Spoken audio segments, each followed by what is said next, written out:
Bár a 2020-as évet egyetlen témakör uralja, a futball továbbra is bizonyítja páratlan társadalmi erejét.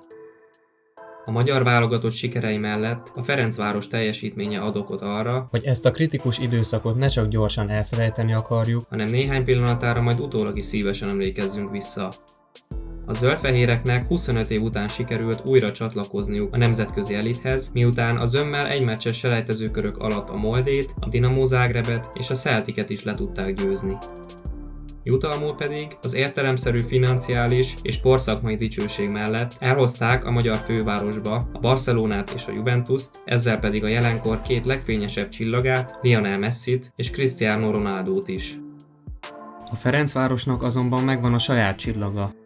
Egy apró norvég, aki fürgeségével, gólérzékenységével és szerethető személyiségével hamar kivívta a magyarok szimpátiáját és tiszteletét. A mértékadó transfermárt jelenleg 2,5 millió euróra becsüli értékét, amivel a teljes NB1-et maga mögött hagyja, és kérdés nélkül a bajnokság legpiacképesebb játékosa. Mindezt a jó BL szereplés pedig várhatóan még tovább fogja erősíteni. De milyen út vezet egy afrikai srácnak a menekültáborból a Camp Nou-ba? Ez a Grund TV YouTube csatornája. És Tokmak Guhen portréja.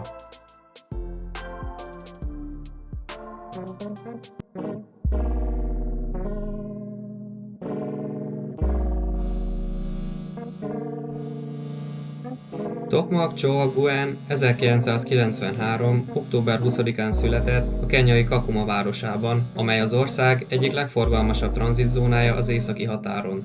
Itt 1991 óta működik menekültábor, elsősorban a szomszédos Etiópiából és Szudánból érkezők befogadására, átmeneti elszállásolására. Tokmak dél-szudáni származású szülei ebben közvetlenül érintettek voltak, hiszen nekik is a térségben dúló polgárháború miatt kellett idő előtt maguk mögött hagyniuk otthonukat. Bár erről Tokmaknak konkrét emlékei nem lehetnek, az akkori helyzettel és szülei döntéseinek súlyával ma is tökéletesen tisztában van. Nyomorúságos volt az élet akkoriban arrafelé, édesapám az összes bátyját elvesztette a háborúban. A szüleim nem szerették volna, ha veszélyben kell élnünk a mindennapjainkat. Ebben a sötét időszakban született tehát a család első gyermeke, kinek neve beszédesen azt jelenti, aki fényt hoz a szobába. A családalapításhoz stabilabb és biztonságosabb körülményekre volt szükség, így esett a választás Kenyára. Itt a következő években sikerült is megteremteniük azt az alapot, amire a további életutat lehetett építeni. Az ország fővárosában alakultak ki a fiatal Tokmak első baráti kapcsolatai, nagyrészt a futballnak köszönhetően, melyet akkor még csak az utcán játszottak. Mindmáig Kenyát tartja igazi otthonának, afrikai hagyományait rendszeresen ápolja, de a válogatott szereplés nem reális, főleg, hogy 2020 végén egy másik, még nívósabb helyről címeztek neki meghívót. 6 évesen a család újabb meghatározó döntést hozott, és Norvégiáig utazott, hogy a továbbiakban ott próbáljon szerencsét. Beilleszkedése viszonylag zökkenőmentesre sikerült, hamar új kapcsolatokra tett szert, aminek ismét a sport jelentette az egyik alapkövét. Ám ezúttal nem csak a futball, hanem az ott nemzeti sportnak számító jégkorong. Mindenekelőtt a beilleszkedés és a baráti kötelékek miatt szerette meg a játékot, ám végül egészen magas szintet sikerült elérnie, sőt nem sokon múlt, hogy végül nem a jégen kamatoztatta képességeit. Egyik nap az edzőm és édesapám elém állt, döntsek, a jégkorongot vagy a labdarúgást választom. Az előbbi mellett döntöttem. Pedig kiválasztottak a városi foci válogatottba is, de mondtam apunak, inkább abba hagyom a focit. Isteni szerencse, hogy végül újra a futballpályán kötöttem ki. Az evidens, hogy a jégkorongot egy kenyai srácnak a nulláról kell megtanulnia, az viszont már sokkal érdekesebb, amikor mindez a futballra is igaz. Nem vicc, amikor Norvégiában 8 évesen újra elkezdtem focizni, meg kellett tanulnom a szabályokat. Afrikában csak rúgtuk a labdát, lőttük a gólokat, Norvégiában a srácok sokkal komolyabban vették, mit szabad és mit nem. Amikor Norvégiába kerültem, akkor ismerkedtem meg a szabályokkal, és akkor még jobban megtetszett a labdarúgás.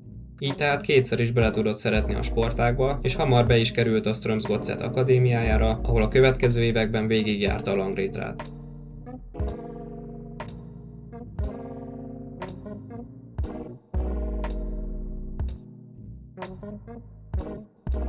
A A Strömsgodset új otthonának Drommennek a helyi csapata. A felnőtt csapat keretébe először 18 évesen került be. Az áttörésre azonban várni kellett. Első szezonjában 23, a másodikban egy súlyos sérülés miatt 4, majd a harmadikban is csupán 16 percet játszott összesen. Ez azt jelentette, hogy a 2013-as történelmi, 43 év után elhódított bajnoki címből sem tudta tevékenyen kivenni részét, ettől független az idény végén az ő nyakába is aranyérmet akasztottak, így 20 évesen már is megtapasztalhatta karrierje első komoly sportsikerét. Annak a bajnokcsapatnak egy másik érdekes figurája is volt. A magyar Kovács Péter, aki a Strömsgodsetben abszolút húzóembernek számított, pályafutását pedig kétszeres norvég gólkirálynként fejezte be, nem mellesleg máig óriási megbecsüléssel kezelt játékos az északi országban. Tokmak olyan jó kapcsolatot alakított ki Kováccsal, hogy a Ferencváros későbbi megkeresésekor külön kikérte a magyar véleményét, így talán azt sem túlzás állítani, hogy ez a baráti kapcsolat is segített Tokmakban jó benyomást kialakítani Magyarországról. Klubja a periféria szerep ellenére sem engedte el a kezét, és ebben a játékos is partner volt. A játékpercek és a további fejlődés érdekében a következő 2 évet kölcsönben töltötte, gólokkal és hasznos játékkal hálálva meg a bizalmat. A Strömsgodsetbe visszatérve, a 2015-16-os kiírásban aztán 18 meccsen 6 találatot jegyzett, ami ekkor már kezdett megágyazni a következő éveknek, amikor is a drammeni csapat egyértelmű alapemberévé vált. Távozásáig összesen 13 góllal és 17 assziszttal segítette társait, akiket 2017-ben eljutottak a bajnokság 4. helyéig, mindössze 1 ponttal lemaradva a dobogóról. A Norvégiában töltött több mint 20 év után Tokmak változásra vágyott, és bár klubja hosszabbítani akart a meredek fejlődést mutató támadóval, ő úgy döntött, ideje kilépnie komfortzónájából. Távozása nem járt botránnyal, a szurkolók és a közvélemény is pozitív hangnemben támogatásukról biztosítva mondtak búcsút a támadónak. Kiváló példa erre, hogy a Strömsgodset egyik utánpótlás öltözőjének falát néhány éve az ő arcképe díszíti, ezzel konzerválva az apró norvég iránti hálájukat. És ha már öltöző. A skandináv évek alatt igazán különleges egyéniségekkel sikerült azt megosztani a Tokmaknak. Elég a korábban már említett Kovács Péterre, vagy a fiatal Martin Ödegaardra gondolunk, akit a Real Madrid 15 évesen halászolt el a Godsetből, néhány kitérő után pedig idén már a királyi gárda mezében bizonyíthat, és teheti büszkévé drammeni nevelőit. De összes partnere közül talán a legérdekesebb a 8-szoros olimpiai bajnok futó, a világ leggyorsabb embere, Usain Bolt, aki elképesztő karrierje után egy világkörüli hakniba kezdett azzal a céllal, hogy profi futballistaként is kipróbálja magát. Ennek a nyilvánvalóan nem kevés PR értékkel bíró törekvésnek az egyik állomása volt a Strömsgodset, ahol a jamaikai néhány napig az első kerettel edzett.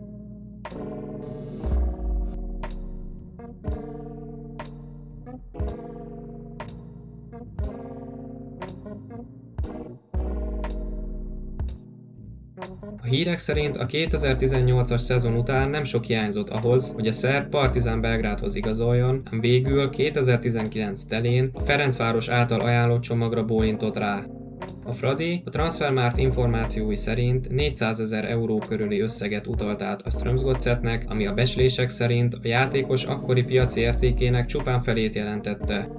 Így tehát pusztán üzleti szempontból is jó választásnak tűnt a gyors támadó megszerzése, aki már első félszezonjában letette névjegyét a magyar fővárosban. 12 meccsen 4 gólt lőtt, aztán első teljes szezonjában 12 góljával és 10 gólpasszával egyértelműen a Fradi alapemberévé vált, és az egyesületet sorozatban második bajnoki címére, illetve 15 év után ismét az európai szintérre vezette. Így nem csoda, hogy a ferencvárosi szurkolók is igen hamar befogadták és megkedvelték a fürge támadót, amiben persze magyarosan csengő, könnyen becézhető neve is előnyére vált.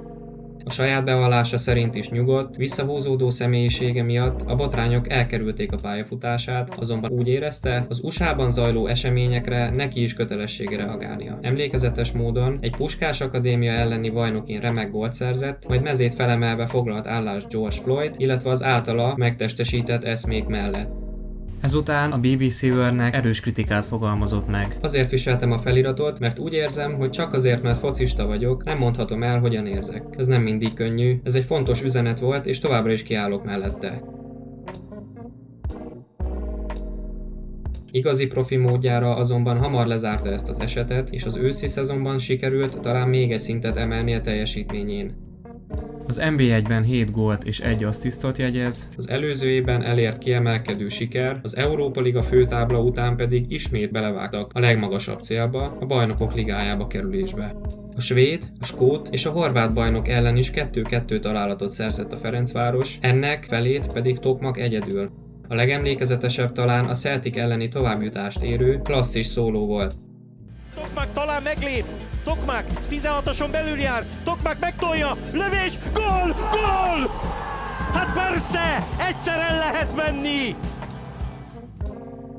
Fradi 25 év után ismét a legrangosabb európai kupasorozatban vehet részt, ezt pedig nagyban köszönheti Tokmak konzisztens teljesítményének és előremutató, bátor, kreatív megoldásainak. Mindezeket a Bajnokok Ligája első mérkőzésén rögtön a Camp Nou-ban a gyermekkora óta rajongott Barcelona ellen sem félt megmutatni. Egyértelműen a Fradi legveszélyesebb játékosa volt, élete első BL meccsén emberelőnyt és 11-est harcolt ki csapatának, utóbbit pedig Haratyin magabiztosan értékesítette is. A Dinamo Kijev ellen aztán már be is talált, így már gólszerzőnek is mondhatja magát a sorozatban. A Juventus elleni idegenbeli találkozón az Uzuninak adott asszisztja néhány perc hiány 1 pontot ért a Fradinak. A hazai Barcelona elleni meccs végül elég simára sikerült, de az egész csapat, illetve Tokmak maga is rendkívül bátran játszik. Nem kérdés, hogy a Bajnokok Ligájában kardinális szerepe lesz a 3. hely, és ezzel együtt a tavaszi EL folytatás esetleges kiharcolásában, amire ezen sorok megszületésekor idézőjelben csak a Kijevet kell legyőzni, vagy legalábbis összesítettben jobb eredményt elérni. Tokmak nem csak fizikai képességeiben, hanem fejben is profi, egyértelműen kiemelkedik a sokszor steril és fásult közegből. Azt már most is látni lehet, hogy 2021 nyarán így is úgy is nagyon nehéz, szinte lehetetlen feladat lesz Tokmak játékjogának megtartása. És nem is biztos, hogy az üzletileg igen racionálisan működő Fradinak ez az elsődleges célja, hiszen a dolgok jelenlegi állása szerint rekordösszeget realizálhatnak az esetleges eladáson, Tokmaknak pedig megadhatják a lehetőséget, hogy még egy szintet tudjon ugrani karrierjében. Bárhogy is lesz, Budapest és Magyarország mindig különleges helyet fog elfoglalni a norvég életében, 2020 őszén ugyanis itt született meg első gyermeke. Ha érdekesnek találtátok a videót, esetleg a jövőben is kíváncsiak vagytok hasonló tartalmakra, kérjük osszátok meg másokkal is, illetve iratkozzatok fel csatornánkra. Ha mindezt további közösségi média felületeinken is megteszitek, duplán hálásak leszünk.